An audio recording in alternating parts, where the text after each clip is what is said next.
Ho, ho, ho, Merry Christmas Eve, everybody. I am Mac, back with another video. As always, do me a favor, like, comment, subscribe, follow on Instagram, link in the box below. I'm in good spirits today as this is a video I just wanted to pump out before I hit the road to celebrate Christmas Eve and Christmas Day.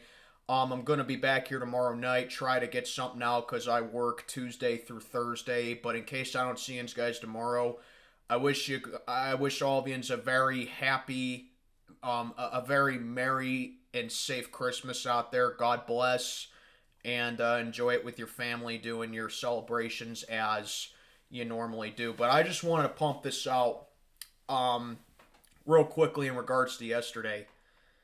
It's been the year of the backup quarterback, man.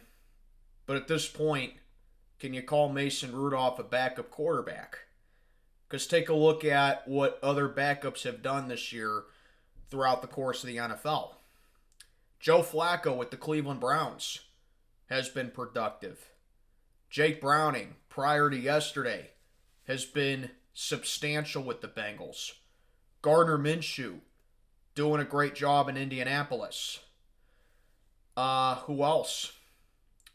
You got a couple of other guys, like how Tommy DeVito's been doing it with the New York Giants in Daniel Jones' absence.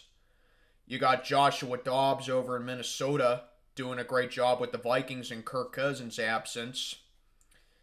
You got, even Joshua Dobbs when he was with Arizona, he was doing a solid job. I believe when Taylor Heineke plays for the Atlanta Falcons, the Falcons are a better team. Will Levis had his 15 minutes of fame in Tennessee. And now yesterday, I think we can put in Mason Rudolph with the Pittsburgh Steelers. You guys see where I'm going with this? The answer at who we need to start at quarterback for the final 2 games of the season, win or lose, is very obvious. It's Mason Rudolph. Does this mean that he's Now, I still don't think Mason Rudolph is a franchise quarterback. I still don't think that he is the long-term answer. Because maybe in 24 and maybe in 25, I still think it's appropriate to go for a franchise quarterback or a starter quality quarterback. But I got to tell you, if Mason Rudolph keeps this up and Mason Rudolph continues to be productive on the field, there's no doubt in my mind that we have our starter for the next couple of seasons. And it took us this long to realize that. Which leads me into saying this. Any Steeler fan who doubted Mason Rudolph, myself included, I doubted him. I didn't think he had what it took. But was I one of them fans that booed him?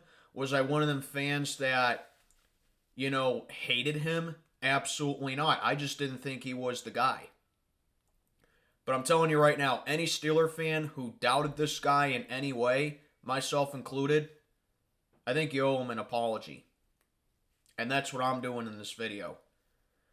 Mason Rudolph, I'm sorry, man. You are way better than what people give you credit for. You really are. Because I look back on that 2019 season, all right, when he was pretty much thrown in there because of Big Ben's injury that put him out for pretty much the whole season. Mason Rudolph didn't really do all that bad, given what he was going into. He wasn't really ready to go out there.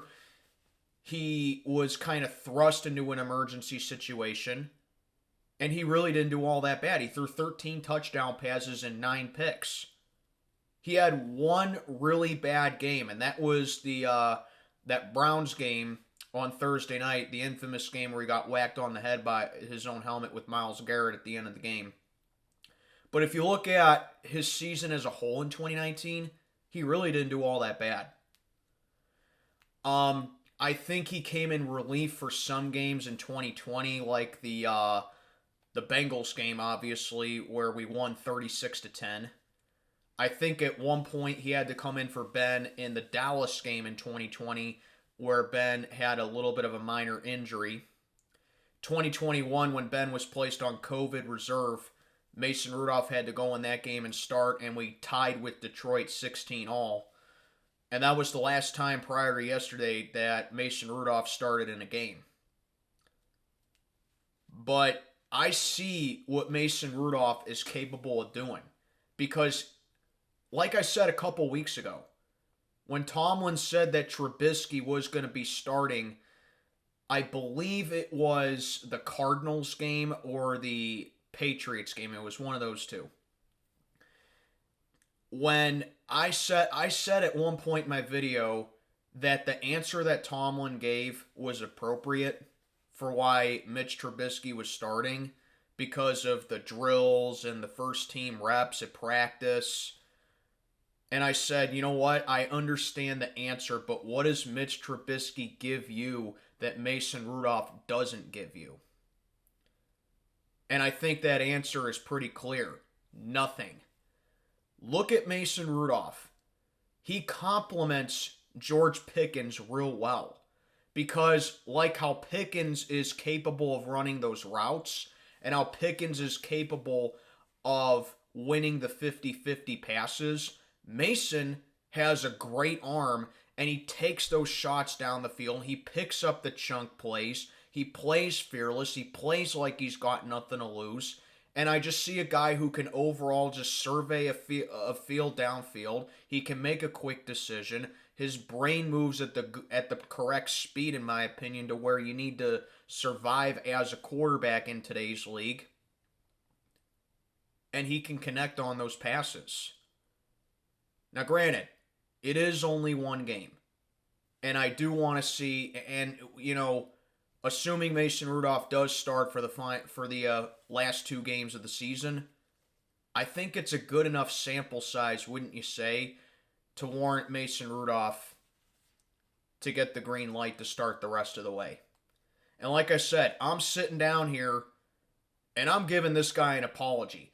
He may not be an elite quarterback, but that was a starter quality performance that he turned in last night. Mason, I apologize for doubting you, bro. I apologize for giving you the shackles. I apologize for outing you when we had Kenny Pickett, because you are clearly the best option that we have at quarterback right now. You really are. And I'm excited to see you play the rest of the season, man. I hope you do start these final two games. It may not lead us to a playoff berth. It may not even lead us to a playoff win. But I'm excited now to see what you have to bring as far as starting these final two games goes. Now, know what a lot of yins are thinking right now. Well, you have to apologize to George Pickens too. Look, Pickens had a great game yesterday. And if Pickens learns to shut his mouth, if Pickens learns to realize he's not going to get the ball every single time, and if he learns that it's a team sport, and if he matures and develops as a player and doesn't, come off as a narcissist and doesn't come off as a me-first guy to the media, and he actually puts in effort like how Jalen Warren did with blocking yesterday on Pratt. If Pickens does all that, I'll owe him an apology too. That video I put out about him yesterday, I hope that video ages like milk. I really do. I hate having to sit here and call this team out. I really do. I know a lot of you guys like watching me get all worked up, and I know a lot of you like watching me lose my mind. I understand that, but the truth is, I hate sitting down here having to call this team out. I really do.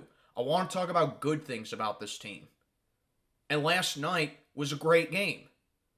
On all three phases, it was a great game. Except for one bad defensive play, where T. Higgins gashed our secondary for an 80-yard touchdown. That was one bad play that the defense had all night last night. Offense was the best I've seen in years. So, I mean, you get it. At the end of the day, all I am is a fan. I know there are fans out there that want to see this team lose because it gives us better draft position. I understand that, but it's not in me to root for them to lose.